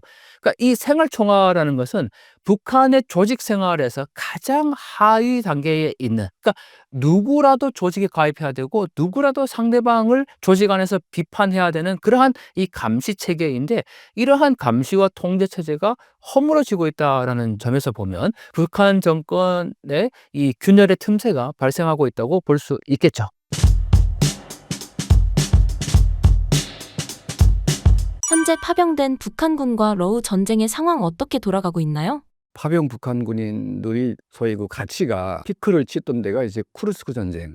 그 이제 우크라이나가 점령한 이제 러시아 지역의 이 지역을 다시 되찾는. 근데 이걸 이제 할 때 러시아군의 힘만으로는 도저히 불가능한 상태가 됐어요. 그러니까 이제 러시아 군 자체의 어떤 문제가 이제 드러났는데 이게 북한군이 개입이 안 됐으면 쿠르스크 지역에 대한 해방을 러시아는 못했다는 것이죠. 근데 초창기 때는 북한군이 러시아 이제 벌판의 전쟁에 익숙이 되지 않아가지고 상당히 헤맸습니다. 근데 이제 엄청난 희생을 감수하고 여러 가지 형태로 이제 군사 훈련을 이제 하기도 하고 또 전쟁에도 익숙이 되니까 좀 약간 기대보다 더 우수한 능력을 보여준 거죠. 그래서 이제 쿠르스크 지역 상당수를 해방하는데 북한군이 공로를 채우다 보니까 푸틴의 입장에서는 굉장히 좀 고마운 그런 건 것 같고요. 근데 이제 문제는 뭐냐면 우리는 이제 한 뭐 4천 명 정도가 죽거나 다친 것으로 알고 있는데 제가 파악하기로는 한 15,000명 정도가 죽거나 다치지 않았을까. 그러니까 이제 북한군 파병 숫자를 너무 우리가 축소해서 발표를 하는 것 같고 적어도 한 3만 명 이상이 러시아로 들어갔고 그 가운데 절반이 죽거나 다쳤거나 이제 그런 피해를 입지 않았을까 하는 생각이 듭니다. 왜냐하면 그 초기에 12,000명이 들어갔을 때 일방적으로 이제 우크라이나군에 그 영국이 제공했던 그 스톰 섀도 미사일이 거의 북한군을 조준했거든요. 그러니까 러시아군은 이제 하도 얻어맞다 보니까 다 이제 피하고 숨고 이런 데 익숙이 됐는데 북한군은 이제 그거 모르니까 미사일이나 이런 드론 공격에 노출된 거죠. 그래서 초기 때 뭐 한꺼번에 500명이 죽은 적도 있었고 거기 북한군 장군도 포함됐었고 이건 뉴스에도 나왔습니다. 초기 때 엄청나게 피해를 봤는데 그 숫자가 4,000명을 넘어선 것이 아닌가. 적어도 10,000명 이상은 이제 죽거나 다쳤다고 저는 보고 있는데 그래서 이거로 인해서 그 김정은 정권이 약간 이제 체면을 차렸다. 그들의 어떤 피해 대가. 그러니까 그 전에 러시아가 그 파병하기 전에 이제 북한으로부터 포탄과 뭐 이런 총탄, 포 같은 것들을 대량으로 이제 북한으로 들어갔는데 김정은 정권이 이제 60년대부터 저축해 놓은 북한의 어떤 이런 군사 물자를 전부 다 러시아로 보내고 있는. 근데 이게 이제 보관이 잘못돼 있고 그리고 북한군이 생산하는 이제 포탄 같은 경우에는 이게 딱 맞지가 않아요. 그래서 이제 그 습기가 잘 처리해야 되는데 습기가 들어가 가지고 이게 다 불발탄이 된 거죠. 오래된 것들이. 그러니까 실제로 전쟁에 투입돼 가지고 북한산으로 이제 쐈는데 자가 폭발해 가지고 뭐 러시아 군인들이 뭐 다치고 막 이제 하다 보니까 여기에 대해서 푸틴도 굉장히 화가 났었는데 군대가 파병되고 이제 약간 이제 눈에 띄는 어떤 그런 성과가 이제 눈에 보이니까 푸틴도 약간 좀 이제 그때부터는 좀 이제 좋아했죠. 근데 그 문제는 뭐냐면 김정은에게 바라는 게 있을 거 아닙니까? 또 푸틴이 바라는 게 있고 푸틴은 뭐냐면 군사 무기들이 제대로 된 거였다면 그만한 값어치를 쳐줄 텐데 이게 다 쓰레기였다. 근데 나머지 부분은 뭐냐면 이제 군대가 파병돼 가지고 이제 성과를 이룬 이 부분은 이제 어떻게 현금화할 것이냐 이런 두 가지가 있는데 김정은은 이제 군사 물자를 보내고 또 군대까지 보내면서 여러 가지 또 이제 하고 싶은 것들이 많았어요. 그러니까 첫 번째가 정찰 위성 5기를 쏘겠다고 본인의 입으로 얘기했습니다. 이건 러시아가 이제 주기로 약속했기 때문에 5기는 쏘겠다. 근데 아직 1기밖에 못 썼습니다. 4기가 아직 남아 있다는 거죠. 그리고 이제 평양을 방어하는 이제 S-400이라고 하는 이제 방공 미사일 포대 이거를 이제 러시아로부터 들여왔는데 러시아가 이제 S-400은 최신형입니다. 이거는 못 주겠다. 러시아 방어도 지금 힘드니까. 그래서 S-300을 이제 일단 쏘던 걸 줬어요. 근데 S-300은 거의 우리가 쏘는 이런 미사일이나 이런 폭격을 막을 수가 없어요, 사실은. 옛날 버전이기 때문에. 그건 이제 어떻게 드러났냐면 이란이 S-300 쓰거든요. S-300으로 테헤란을 방어하는데 그 이스라엘 공군 그 F-35가 테헤란에 들어가 가지고 그냥 마음대로 휘젓고 다니면서 다 그냥 싹쓸이해 버렸어요. 그러니까 이미 이제 그게 무용지물이라는 게 드러났는데 이제 그걸 갖다 놓으니까 그러니까 김정은도 바보가 아닌 이상은 이게 생각하는 거하고 다르지 않냐. S-400을 달랐는데 러시아는 안 된다는 거죠. 근데 어쨌든 없는 것보다 나오니까 S-300은 갖다 놨지만 이게 김정은으로서는 찜찜한 거죠. 이런 거 가지고 막아내기 힘들다. 지금 대한민국의 주력 공군이 F-35 아닙니까? 이란하고 똑같이 공격을 한다면 그게 S-300이라는 게 별로 의미가 없어요. 그리고 이제 최근에 김정은이 대형 잠수함 먼저 사진을 띄웠는데 이게 핵잠수함으로 보입니다. 러시아가 핵잠수함 설계도를 북한에 넘겨서 북한이 그거를 건조하고 있는 것이 아닌가. 근데 이제 설계도를 넘겼다고 해서 그 건조 능력이 북한이 있냐 없냐가 중요한데 이게 건조 과정에도 이제 러시아가 들어가서 기술을 보탤 것인지 이건 잘 모르겠어요. 그런 것까지는 아직 파악이 안 되는데 어쨌든 이제 김정은 정권이 그 대형 잠수함을 건조하는 건 보였고 그리고 초음속 미사일들을 북한이 발사했는데 이 초음속 미사일 관련 기술들은 아마 러시아가 상당히 제공한 것으로 좀 보여주고 있습니다. 이제 남은 게 이제 최신형 전투기들 수호 57기라든지 뭐 이런 전투기가 있는데 여기까지는 아직 북한이 러시아가 줄 마음이 없는 것 같아요. 그러니까 수호이 57 같은 경우에는 적어도 한 500억 정도는 하거든요. F-35가 한 3천억 정도 하는데 거기에 뭐 한 5분의 1 정도 가격이 되긴 하지만 그래도 비싸지요. 근데 그 전투기를 만약 돈을 계산해 가지고 준다고 한다면 아무리 북한군이 때로 뭐 와서 죽거나 부상을 당했다고 해도 그게 가격이 있잖아요. 한 명 죽어도 얼마 해가지고 감당이 안 되는 거예요, 사실은. 비행기 한 대 500억이니까. 그래서 김정은은 뭐냐면 군대 막 보내고 했으니까 그냥 이제 돈으로 계산하지 말고 그냥 이제 도와달라. 근데 그게 어떻게 표시가 되냐면 평양에 러시아 군인들이 들어와서 치료를 받았어요. 그 뉴스도 나왔는데 근데 이것 때문에 사실은 북한 군인들이 굉장히 열받았어요. 러시아에서 죽거나 다친 사람들은 평양에 한 명도 데려온 적이 없어요. 자국 군인들은 거의 뭐 쓰레기 방치하듯 내버려 두고 타국의 군인들을 갖다가 치료를 그렇게 굵진하게 한다는 게 이게 도대체 이게 자국 군인들에게 무슨 이게 보호가 있냐, 대우나 보호 장치가 있냐 이래가지고 열받아서 막 그랬었는데 그 바로 그거거든요. 우리는 이제 돈 따지지 않고 그러니까 러시아 정부가 뭐라 했냐면 이 군인들 치료비는 주겠다 했더니 화내면서 우리가 그런 사이가 아니잖냐 이렇게 막 그걸 이제 치료비 안 받겠다고 했어요. 이게 뭐냐면 우리가 준 것보다 딱 준 것만큼 딱 계산해서 하는 것보다는 좀 뭉뚱그려 가지고 또 더 달라 이런 이제 마음이 있는 거죠. 근데 어쨌든 잠깐 러우 전쟁을 통해서 북한이 경제를 좀 살리고 북한 민생에 어떤 도움이 되는 그런 쪽이 아니고 김정은을 지키기 위한 군사 무기화 현대화에만 지금 관심이 있는 거예요. 그러니까 돈을 좀 많이 벌긴 벌었지만 결과적으로 북한 경제에는 전혀 도움이 안 된 그런 상태인 것 같습니다. 북한군의 희생으로 인해서 북한 주민들의 민심이 좋지 않을 것 같은데요. 실제 북한의 상황은 어떤가요? 사실 우리도 이제 과거에 대한민국이 어려울 때 베트남 전쟁에 우리가 파병돼서 상당한 군인들이 갔지 않습니까? 그때도 많은 사람들이 반대를 했죠. 그럼에도 불구하고 우리 정부가 결정한 것은 일단 우리가 너무 못 살았어요 그때는. 그리고 이제 미국으로부터 먼저를 받는데 거의 뭐 먹는 것만 받았어요 그때만 해도. 근데 박정희 정권에 대한 어떤 그런 이제 불신도 있어가지고 이게 상당히 사이가 안 좋았는데 어쨌든 이제 미국이 베트남에 빠져가지고 지금 수동에 빠졌을 때 우리 군대가 들어가가지고 상당한 지원을 했어요. 근데 지금 북한이 파병하고 다른 건 뭐냐면 파병 군인들에 대한 모든 미국이 주는 현금은 다 본인에게 줬다는 겁니다. 그걸 국가가 한 푼도 떼먹은 게 없어요. 전부 다 파병 나가는 군인들이 내가 나감으로 인해서 내가 죽거나 다칠지 모르겠지만 내 가족은 이제 잘 살게 하는 이제 그런 보람이 있었고 또 국가 경제도 기여가 됐고 그때 파병의 대가로 나온 돈들은 전부 다 경제 재건으로 들어갔어요 대한민국은. 근데 북한은 이게 완전 거꾸로 된 거예요. 파병 군인들에게 일전 한 푼 돈 안 줘요. 사람이 죽었는데 최소한 그래도 한 뭐 몇만 불이라도 줘야 되는 거 아니겠어요? 뭐 만 불은 고사하고 천 불도 안 줍니다. 아예 없고 파병의 대가로 북한 경제 재건하는 데 쓰는 게 아니고 그냥 이제 김정은 본인만 살겠다는 그런 관점에서 자기를 위한 돈만 이제 탕진하는 거죠. 그러니까 이제 사람들이 지금 뭐 죽은 사람들이 뭐 몇천 명 된다고 칩시다. 근데 제가 보는데 막 10,000명세가 죽었다고 보는데 자 그러면 이제 만 명 가구 만 가구가 자기 아들을 잃은 거예요. 돈이 없어요. 그러면 이제 도대체 거기 왜 갔냐. 그리고 러시아 전쟁, 러우 전쟁이 우리하고 무슨 관계가 있냐. 그게 뭐 자유를 위한 전쟁도 아니고 침략 전쟁인데 우리 아이들이 아무런 대가도 없이 그냥 죽었다? 여기에 정말 뭐 막말로 꼭지가 안 돌 부모가 없지 않습니까? 자기 내 새끼가 죽었는데. 그래서 막 곳곳에서 막 항의가 일어나고 막 반발이 일어나고 막 수용소 끌고 가기도 하고 막 그렇게 됐어요. 근데 이 군인들이 전부 다 정찰천국 산하의 특수군단 이런 아이들이기 때문에 뽑아간 병사들 보게 되면 힘 있는 집안은 거의 빠지고 한부모라든지 좀 이게 약간 좀 힘이 없는 북한의 집안 아이들을 뽑아가지고 이제 갔다는 거예요. 근데 반발하는 수위가 높진 않지만 그래도 이제 북한 곳곳에서 이런 반발의 기운이 늘어나고 있고 이런 계기로 이제 그 러우 전쟁의 결과로 이제 우리가 어떤 혜택을 받았냐.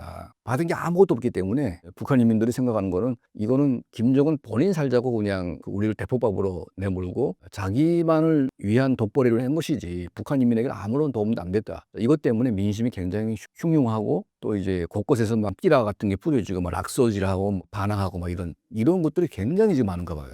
그래서 김정은이가 요새 지방 시찰하잖아요. 근데 옛날에는 그래도 약간 느슨하게 했는데 이제는 그때 강동군인가 한번 간 사진을 보니까 마을 전체를 완전히 싹쓸이해 버렸어요. 그냥 개미새끼 한 마리도 없어요. 그 시골 마을에 아예 한 명도 없고 거기 군인들이 그냥 쫙 감시 서고 김정은 한영 나온 사람들은 이제 한 군데 몰아놓고 거기다 가다 놨어요. 이렇게. 그러니까 이게 분위기가 보니까 그 김정은 경호가 살벌하게 된 거예요. 북한 내부도 지금 이제 김정은을 어떻게 해치우려고 이런 많은 사람들이 생각을 하기 때문에 이제 그렇게 경호를 심하게 하겠죠. 그래서 이 러우 전쟁의 이 결과 때문에 이제 북한의 민심이 더 안 좋아지고 그리고 이제 북한 민생은 더 나빠지고 이것 때문에 중국과의 관계도 악화되다 보니까 교류가 안 되고 있지 않습니까? 그래서 이제 총체적으로 북한 정권의 위기를 초래했다 이렇게 해서 보고 있습니다. 러우 전쟁 파병 북한군 사상 증가가 북한군 사기에 어떤 영향을 미칠까요?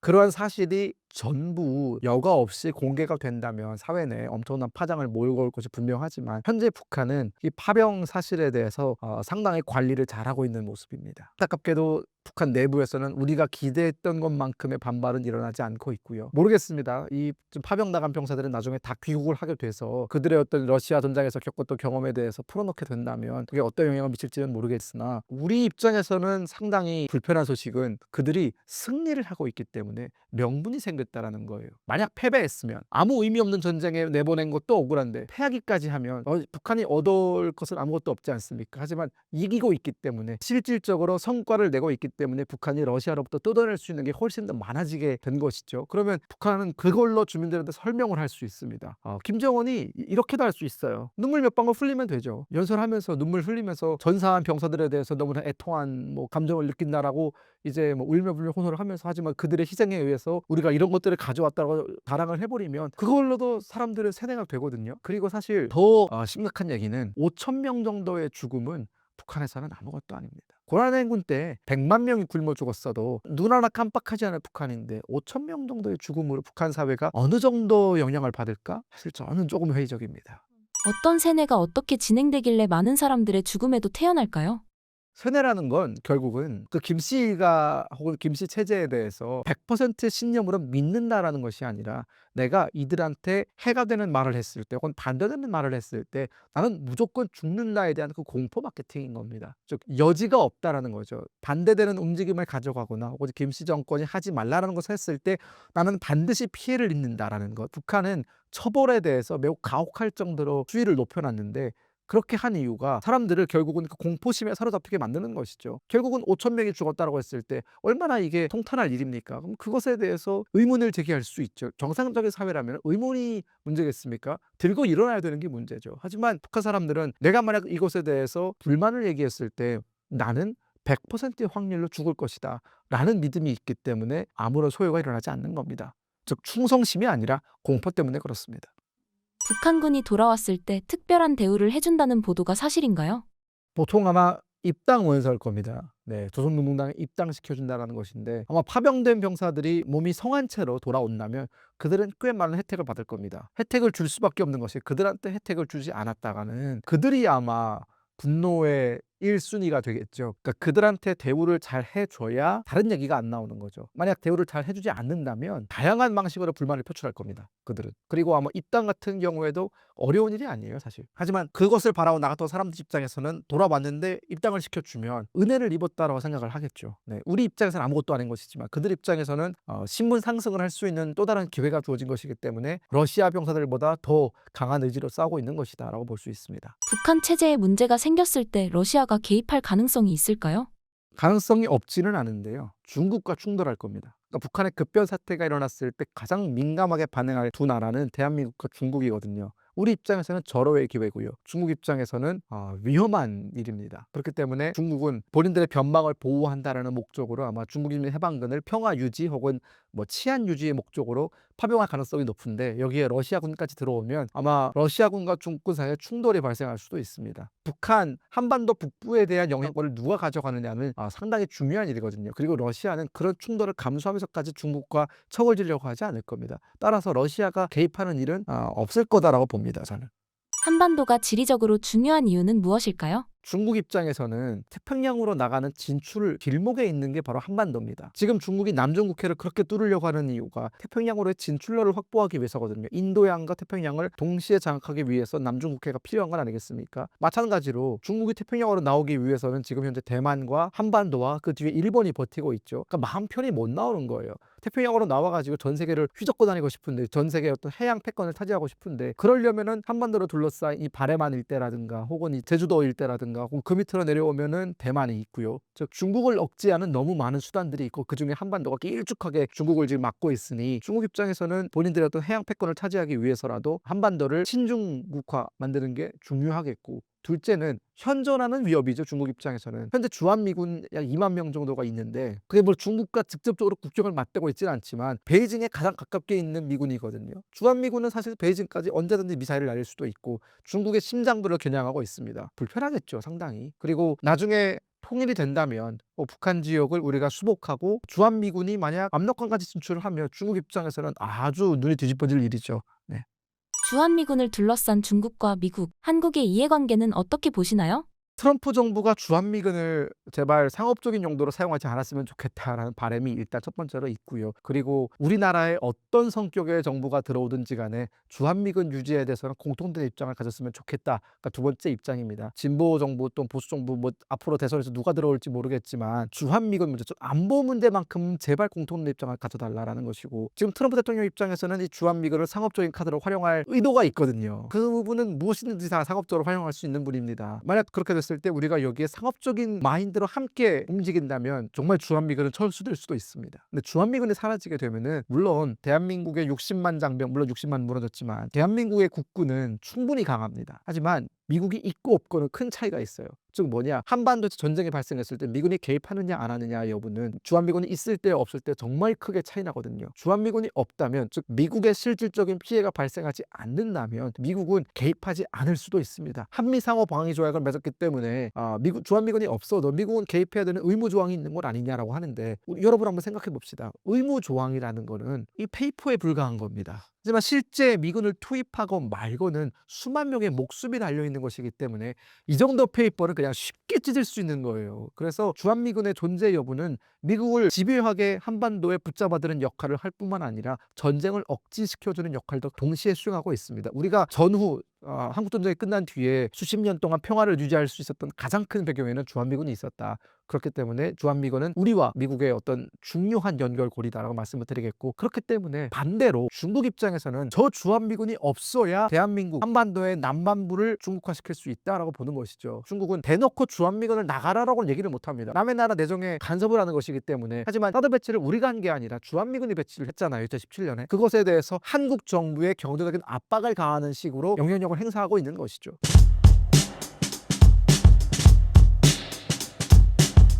북한의 빈부격차가 크다고 하는데 어느 정도인가요?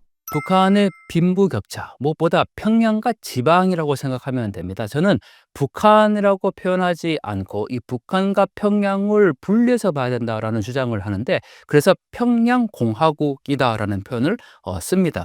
그만큼 평양과 지방의 차이는 뭐 엄청나다라고 표현을 해야 될까요? 그거는 저희의 뭐 생각과 주장뿐만 아니고 김정은도 직접 인정한 겁니다. 왜냐하면 김정은이 지금 가장 강조하고 있는 게 지방 발전 20승 10 정책인데, 이 지방을 어떻게 표현했냐면 세계적인 낙후성의 대명사, 이 김정은이 표현한 겁니다.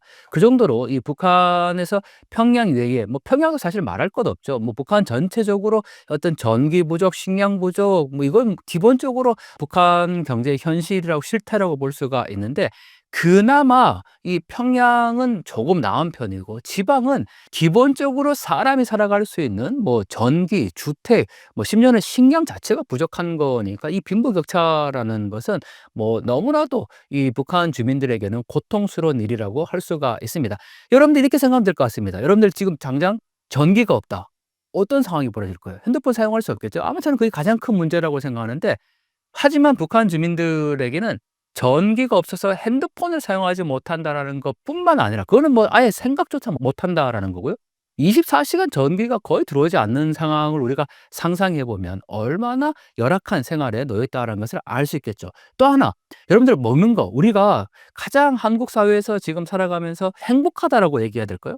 뭐 기본적으로 우리가 충족되는 거, 세 끼를 다 먹을 수 있다라는 거 아닙니까? 뭐 굳이 요즘은 다이어트 때문에 뭐 굳이 세 끼까지도 잘 안 드시고, 쌀 소비량이 뭐 너무 낮아졌다. 쌀이 없어서가 아니잖아요. 쌀은 남아도 옵니다. 우리는 다이어트 때문에 사람들이 밥을 먹지 않거든요. 하지만 북한에서는 먹고 싶어도 먹을 수 있는 식량이 없다라는 사실입니다. 그만큼 빈부격차가 확연히 나타나고 있는데, 또 반대로 평양은 어떻습니까? 뭐 우리가 보통 평양의 선전 영상들을 보면 평양의 제1백화점, 대성백화점 뭐 이런 곳에 명품이 즐비하게 뭐 놓여져 있는 장면도 보이고 있고, 뭐 심지어는 거기에서 호화로운 생활을 하고 있는 모습도 보여주고 있는데, 그만큼 이 평양과 지방의 격차는 뚜렷하다. 그리고 평양에는 그야말로 이 김정은을 중심으로 한 그 핵심 세력들이 있는 곳이니까 그들만의 공화국이라고 표현할 수가 있겠죠. 아직도 전기를 사용하지 못하는 북한 국민이 많은 건가요? 이렇게 비유하면 될 것 같습니다. 세탁기를 사용하지 못하면 어떻게 될까요?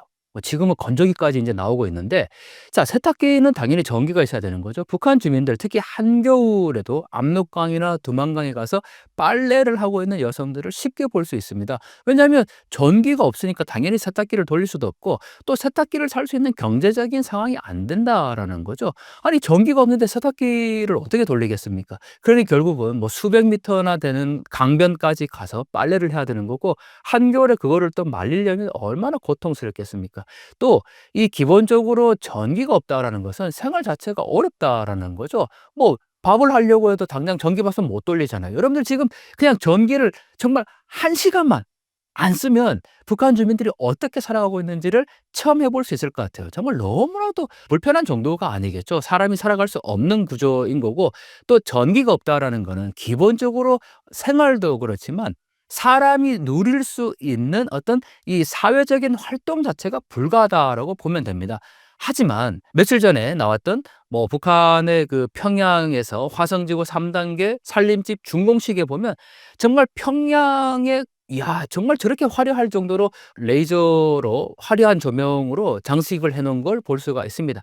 그걸 보면서 또 많은 분들이 야, 뭐 북한에 전기 없는데 저렇게 뭐 화려하게 잘 사네 이렇게 생각할 수 있지만, 그건 그야말로 준공식 때 한 행사이기 때문에 모든 전기를 다 집중적으로 줬겠죠. 우리 탈북민들 증언 들어보면 24시간 중에 전기가 공급될 때가 있다, 이렇게 표현하잖아요. 그 얘기는 24시간 상시적으로 자기가 원할 때 전기가 들어오는 게 아니라는 거예요. 북한 당국이 전기를 보내줄 때 그나마 그때 잠깐 뭐라도 할 수 있다라는 거죠. 그만큼 이 북한의 전기 사정, 전력 사정 어렵고, 그건 고스란히 북한 주민들의 고통으로 다가온다라는 거죠. 북한 주민들은 왜 김정은에게 저항하지 않나요? 많은 분들이 왜 북한에서는 시위를 하지 않을까, 또 북한 주민들은 저렇게 어렵게 살면서 왜 저항하지 않을까라는 질문을 많이 합니다. 하지만 우리가 모르고 있지만 북한 주민들이 저항하고 있지 않을까요? 단지 세상에 지금 알려지지 않을 뿐이라는 거죠. 자, 탈북민들의 증언들이나 북한 내부에서 보면 이제 북한 주민들에게는 악밖에 남지 않았다라고 얘기합니다. 심지어는 전쟁이라도 콱 났으면 좋겠다 이렇게 표현을 하죠. 아니, 전쟁을 원하는 사람이 누가 있겠습니까? 그 정도로 북한 주민들의 이 살아가는 상태, 북한 주민들의 삶이 너무나도 어렵다라는 거죠. 하지만 가장 중요한 건 시위를 대규모로 조직할 수 있는 조직력이나, 또는 이 시위를 했을 경우에는 3대가 멸족될 수 있는 공포감이 있습니다. 아니, 북한에서 말 한마디, 심지어는 최고 지도자의 우상화를 위해서 만들어 놓은 모자이크 벽화나 영생탑이나 이런 걸 보면서 뭐 손가락질하거나 욕만 해도 3대가 멸족될 수 있다는 그런 공포감이 있으니까, 북한 주민들이 야, 우리 지금부터 우리 정권에 저렇게 우리를 못 살게 하고 어렵게 하는데, 자, 우리 시위하자, 이렇게 주도할 수 있는 세력들이 없다라는 거죠. 하지만 장마당이 있지 않습니까? 북한에서 장마당은 지금 북한 사회 변화의 가장 핵심적인 곳입니다. 심지어는 장마당 세대라고까지 표현을 하지 않습니까? 이 장마당에서 만약에 자기가 장사를 하고 있는데 그걸 뭐 북한 당국의 단속원이 와서 강제로 빼앗거나 하면 거기에서 저항하는 모습들이 나타나고 있다라는 거죠. 그러니까 우리가 생각하는 대규모 조직적인 시위나 저항은 일어나지 않지만, 북한 주민들이 이제 북한 당국에 대해서 자신들의 저항을 어느 정도 표출하고 있다라는 점이 중요할 것 같습니다. 또 하나, 새조선이라는 지하 조직이죠. 여러분들 이 유튜브를 통해서 공개가 된 적이 있는데, 뭐 북한 내부에서 김일성 사적지에다가 먹물을 뿌리는 장면까지 얼마 전에 공개가 됐지 않습니까?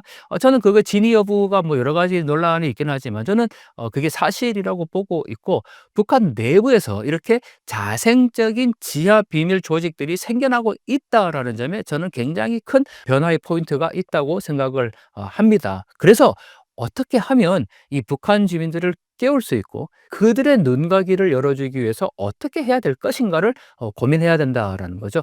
북한 변화의 중요한 임계점에 저는 다다랐다라고 생각을 합니다. 북한이 세습 체제를 유지할 수 있는 가장 핵심적 이유는 무엇이라고 보시나요? 북한 체제를 유지할 수 있는 가장 큰 동력은 저는 여전한 사상 통제와 억압이라고 생각을 합니다.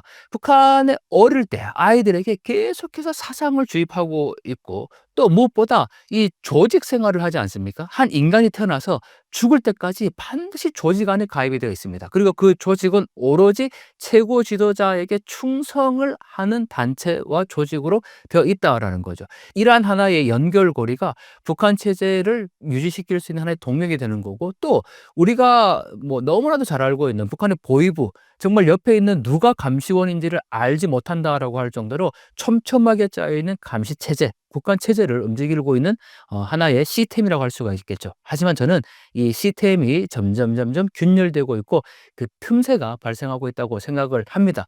가장 큰 예로 여러분들, 북한에서는 생활총화를 합니다. 생활총화가 다른 게 아니고 같은 조직 안에 있는 사람을 끊임없이 비판하고 잘못을 들춰내는 거죠. 그런데 이 장마당 세대라고 하는 젊은 세대들이 이 생활총화를 서로 짜고 한다라는 거죠. 오늘은 내가 널 비판할 테니까 내일은 네가 나를 비판해라, 이런 식으로. 그러니까 이 생활총화라는 것은 북한의 조직 생활에서 가장 하위 단계에 있는, 그러니까 누구라도 조직에 가입해야 되고 누구라도 상대방을 조직 안에서 비판해야 되는 그러한 이 감시 체계인데, 이러한 감시와 통제 체제가 허물어지고 있다라는 점에서 보면 북한 정권의 이 균열의 틈새가 발생하고 있다고 볼 수 있겠죠.